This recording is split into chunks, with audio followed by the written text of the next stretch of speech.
AI 건강 라디오입니다. 이번 시간에는 현대인의 식생활 필수 교품인 커피의 신비로운 비밀을 알아보고 건강 수명을 늘리기 위한 커피 섭취의 과학적 황금 원칙을 제시해 보겠습니다. 안녕하세요. 오늘 우리가 함께 깊이 파고들 주제는 바로 커피입니다. 보내주신 자료들을 보니까요. 와, 정말 방대하더라고요. 커피 성분에 대한 최신 과학 보고서부터 수백 년 전의 의학 기록, 심지어는 왕이 직접 지시한 실험 이야기까지 정말 흥미로운 내용이 가득합니다. 그래서 이번 탐구의 목표는 아주 명확해요. 커피가 어떻게 고대의 어떤 신비로운 약초에서 오해와 누명을 거쳐서 오늘날 과학이 인정한 기능성 식품이 되었는지 그 파란만장한 여정을 한번 따라다 보는 거죠. 커피 한 잔에 담긴 비밀을 파헤치고 이걸 어떻게 내 생활에 가장 건강하게 적용할 수 있을지 그 핵심을 찾아보겠습니다. 자, 그럼 한번 시작해 볼까요? 커피랑 건강의 관계가요. 마치 거대한 시계추 같았어요. 이쪽 끝에서 저쪽 끝으로 계속 왔다 갔다 한 거죠. 그 시작은 9세기 에티오피아 칼디라는 목동의 전설로 거슬러 올라가요. 염소들이 어떤 열매를 먹고 밤새 활기차게 뛰어노는 걸 보고 발간했다는 이야기인데, 이게 이슬람 수도사들에게 전해지면서 밤샘 기도를 위한 신성한 각성제로 쓰이기 시작했습니다. 아, 그러니까 처음부터 그냥 음료가 아니라 거의 약이나 뭐랄까 보조제 같은 개념이었군요. 실제로 당시 의사들이 처방했다는 기록도 있나요? 네, 바로 그 점이 중요해요. 9세기에서 11세기 사이 이슬람 황금기의 의사들, 예를 들면 알-아제스나 아비센나 같은 석학들은 커피를 신체를 강화하고 피부를 정화하는 약물로 기록했어요. 당시 의학 이론이었던 체액설에 근거해서 커피의 뜨겁고 건조한 성질이 몸의 불균형을 바로잡는다고 본 거죠. 흥미롭네요. 지금의 한약이랑도 좀 비슷한 관점 같아요. 그럼 이 약이 유럽으로 넘어가면서는 어떻게 대접받았나요? 17세기 유럽에서도 처음엔 약으로 쓰였어요. 통풍이나 두통 치료제 같은 거였죠. 그러다 런던의 커피하우스들이 페니 유니버시티, 즉 1페니짜리 대학이라고 불리면서 지식인들의 토론 장소가 됐고요. 심지어 18세기 스웨덴의 구스타프 3세 국왕은 아주 기이한 실험을 하는데요. 아, 그 유명한 쌍둥이 실험 말씀이시죠? 맞습니다. 사형수였던 일란승 쌍둥이의 사용을 면해주는 대신에 한 명은 평생 매일 커피를 3주전자씩, 다른 한 명은 차를 마시게 했어요. 인류 최초의 임상시험 비스무리한 거죠. 잠깐만요. 왕이 사형수로 임상시험을 했다고요. 정말 대단하네요.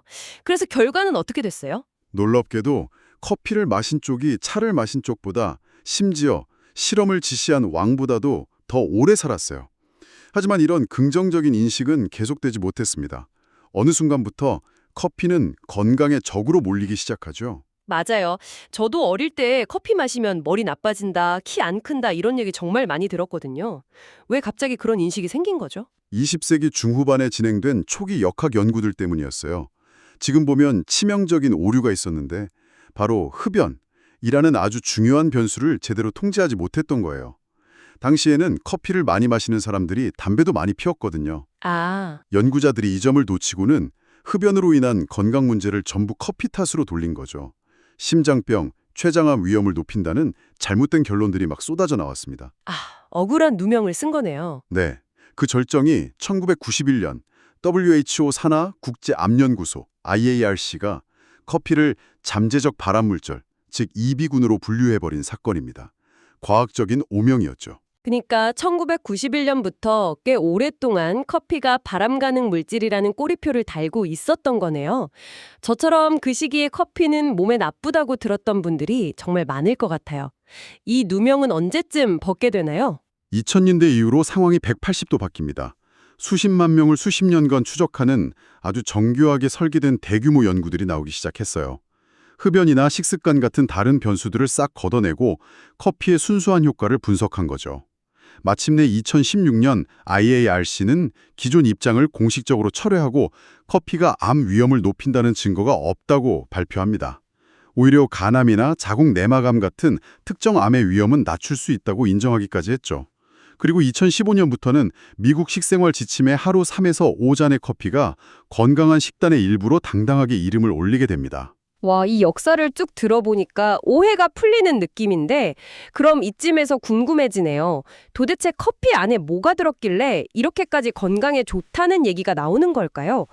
카페인 말고 또 다른 주인공이 있는 건가요? 그럼요. 커피는 사실 수천 가지 화학물이 담긴 아주 복잡한 화학 칵테일이에요. 핵심 선수들을 몇 명 꼽아보자면요. 먼저 가장 유명한 알칼로이드 그룹. 여기엔 카페인과 트리멜리토가 있어요. 카페인은 우리 뇌에서 필요 신호를 보내는 아데노신이라는 물질을 딱 막아버려서 각성 효과를 내죠. 그리고 커피콩의 두 번째로 많은 알칼로이드인 트리멜리토는 당뇨 예방이나 식령 보호 효과가 있을 것으로 보고 최근 연구가 활발합니다. 다음은 폴리페놀이군요. 이건 항산화 물질로 워낙 유명해서 들어봤어요. 맞아요. 커피의 대표 폴리페놀은 클로로겐산, CGA인데 아주 강력한 항산화 물질이에요. 우리 몸의 염증을 줄여주고 혈당 조절에도 도움을 줍니다. 그런데 한 가지 재밌는 점은 이 클로로겐산이 열에 아주 약하다는 거예요. 그래서 원두를 오래 볶는 다크로스팅을 하면 생도에 있던 양의 한 10% 정도밖에 안 남게 돼요. 아, 그럼 이론적으로는 약하게 볶은 라이트 로스트 원두가 클로로겐산 섭취에는 더 유리하겠네요. 정확해요. 그리고 또 다른 중요한 성분 그룹이 있는데 바로 디터펜입니다. 디터펜이요? 그건 좀 생소한데 쉽게 말하면 커피의 어떤 부분이라고 생각하면 될까요? 커피 오일에 많이 들어있는 성분이라고 보시면 돼요. 카페스톨과 카웨올이 대표적인데 이게 간세포를 보호하는 효과는 아주 뛰어나요. 하지만 동시에 혈중 LDL 콜레스테롤, 즉 나쁜 콜레스테롤 수치를 좀 높일 수 있는 양면성이 있습니다. 그럼 좀 걱정되는데요. 다행히 디터펜들은 종이 필터에 대부분 걸러져요. 그래서 우리가 흔히 마시는 드립커피는 괜찮죠. 반면 에스프레소나 프렌치프레스처럼 금속 필터를 쓰거나 필터 없이 내리는 커피에는 이 성분이 더 많이 남아있게 됩니다. 그래서 혈중 지질 관리가 필요한 분이라면 종이 필터 커피가 더 나은 선택일 수 있어요. 와, 매일 마시는 드립 커피가 저도 모르게 콜레스테롤을 걸러주고 있었다니 이건 처음 알았네요. 마지막으로 커피의 색과 향을 만드는 성분도 있다고요? 네, 멜라노이딘입니다. 원두를 볶을 때 설탕과 아미노산이 반응하는 마이야르 반응, 즉 갈변 반응의 결과물이에요. 우리가 좋아하는 커피의 구수한 향과 진한 갈색을 만들죠. 근데 이게 단순히 향미만 내는 게 아니라 항염증 작용도 하고 장내 유익균의 먹이가 돼서 장 건강에도 도움을 준다는 연구 결과들이 나오고 있어요. 자, 그럼 이제 진짜 흥미로운 지점입니다. 방금 설명해 주신 이 복잡한 팀커피가 우리 몸에 들어가서 구체적으로 어떤 긍정적인 효과를 내는지 최신 연구 결과들을 좀 더 깊게 파고 들어가 보죠. 대규모 연구 결과들은 아주 일관된 방향을 보여주고 있어요. 가장 놀라운 건 전체 사망률 감소 효과예요. 전 세계 수많은 연구들을 종합 분석해 보니 하루 3잔에서 5잔의 커피를 마시는 사람들은 그렇지 않은 사람들에 비해 모든 원인에 의한 사망 위험이 약 17% 낮아졌어요. 이걸 시간으로 바꿔보면 평균 수명을 약 1.8년 늘리는 효과와 비슷합니다. 1.8년이요. 이건 정말 엄청난 수치인데요. 단순히 오래 사는 것뿐만 아니라 특정 질병 예방에도 효과가 있다는 거죠. 맞습니다. 제2형 당뇨병, 심혈관 질환, 뇌졸중, 그리고 파킨슨병이나 알츠하이머 병 같은 뇌신경질환의 발병 위험을 낮추는 효과가 꾸준히 보고되고 있고요. 특히 간과 신장을 보호하는 효과가 아주 뚜렷하게 나타나요. 보내주신 자료 중에 제 눈길을 가장 사로잡았던 게 바로 건강한 노화에 대한 부분이었어요. 이건 단순히 병에 안 걸리는 걸 넘어서는 개념이잖아요. 네, 바로 그 부분이 최근 영양학계의 가장 뜨거운 화두예요. 2025년 미국 영양학회에서 발표될 예정인 한 연구가 아주 인상적인데요. 하루에 아메리카노 약 2잔, 카페인으로 약 315mg 정도를 마시는 그룹이 11가지 주요 만성질환 없이 건강하게 늙을 확률이 훨씬 높았어요. 여기서 말하는 건강한 노화란 암이나 당뇨가 없을 뿐만 아니라 인지 기능이나 신체 활동 능력까지 좋은 상태를 유지하는 걸 의미합니다. 그러니까 단순히 수명만 연장하는 게 아니라 활기차고 건강하게 보낼 수 있는 시간, 즉 건강 수명을 늘려준다는 거네요. 정말 놀라운데요? 자, 그런데 여기서 아주 중요한 질문이 하나 생겨요. 커피의 이런 좋은 효과가 과연 모든 사람에게 똑같이 나타날까요? 그럴 것 같지는 않아요. 제 주변만 봐도 어떤 친구는 밤 10시에 에스프레소로 마셔도 바로 잠드는데 저는 오후 3시만 넘어서 커피 마시면 그날 밤은 꼴딱 새우거든요. 이게 다 개인차 때문이겠죠? 정확해요. 그리고 그 개인차의 핵심 열쇠는 바로 유전자에 있습니다. 특히 우리 간에서 카페인을 분해하는 효소와 관련된 CYP1A2 유전자가 결정적인 역할을 해요. 이 유전자에 따라 카페인을 아주 빨리 분해하는 빠른 대사자가 있고 느리게 분해하는 느린 대사자가 있어요. 느린 대사자의 경우 카페인이 몸에 더 오래 머물면서 심장에 부담을 줄 수도 있다는 연구들이 있죠. 이게 바로 개인의 유전자에 맞춰 영양 설계를 하는 정밀 영양의 개념입니다. 그렇다면 아직 과학적으로 결론이 안 나고 논란이 계속되는 부분도 있겠네요. 자료를 보니까 임신 중 커피 섭취 문제가 가장 대표적인 것 같아요. 맞아요. 임신 중 카페인 섭취는 가장 어려운 숙제 중 하나예요. 기존의 관찰 연구들은 임신 중 커피 섭취가 저체중아 출산 위험을 높일 수 있다고 계속 경고해왔거든요.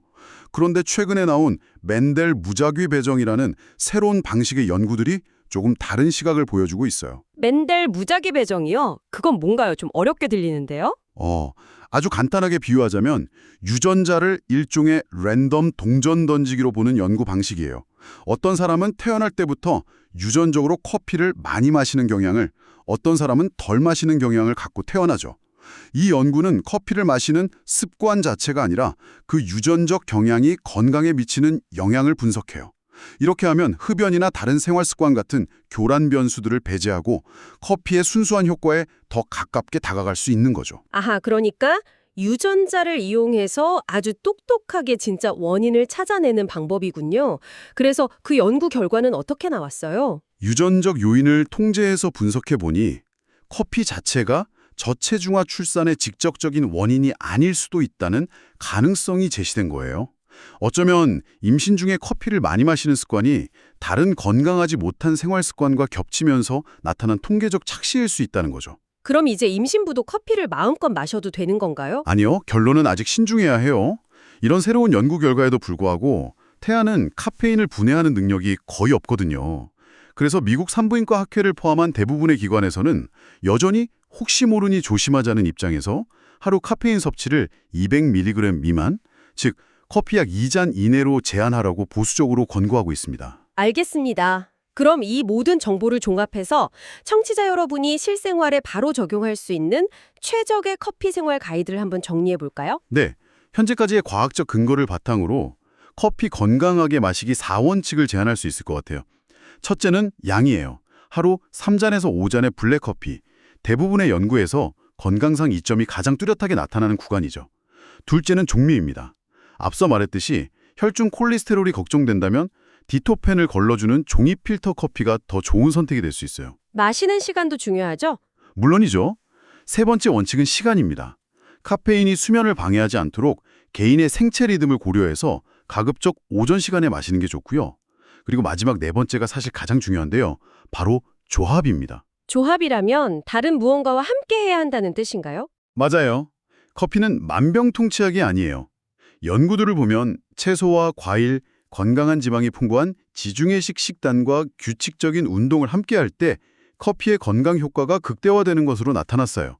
예를 들어 일주일에 150분 정도 빠르게 걷는 수준의 운동이죠. 결국 커피는 건강한 생활 습관이라는 큰 퍼즐에 아주 중요한 한 조각일 때 가장 강력한 힘을 발휘하는 겁니다. 오늘 우리는 커피가 에티오피아의 신비로운 열매에서 시작해 수많은 오해와 누명을 벗고 마침내 과학적 근거를 갖춘 건강 음료로 자리 잡기까지의 긴 여정을 함께했네요. 핵심은 커피를 단독으로 보기보다는 건강한 식단과 운동이라는 큰 그림 안에서 봐야 한다는 거군요. 맞습니다. 커피의 가치는 이제 단순히 잠을 깨우는 걸 넘어서 만성질환을 예방하고 건강 수명을 늘리는 라이프스타일 의학의 중요한 도구로 확장되고 있어요. 우리가 매일 마시는 한 잔의 커피가 우리 건강에 얼마나 큰 영향을 미치는지 보여주는 아주 좋은 사례죠. 오늘 분석을 마무리하며 이런 생각할 거리를 남겨드리고 싶네요. 요즘 자료들을 보면 커피에 스트레스 완화에 도움을 주는 아답토젠이나 인지 기능을 돕는 누트로픽 같은 기능성 성분에 더한 기능성 커피 시장이 빠르게 크고 있더라고요. 어쩌면 아주 가까운 미래에 우리가 마시는 커피는 단순히 원두를 내린 음료가 아니라 나의 유전자 정보와 건강 상태에 맞춰 설계된 나만을 위한 맞춤형 영양제가 담긴 한 잔의 포션이 될 수도 있지 않을까요? 이번 영상은 여기까지입니다. 지루하지만 끝까지 시청해주셔서 감사합니다. 끝으로 좋아요, 구독 부탁드립니다. 새로운 소식으로 다시 찾아뵙겠습니다.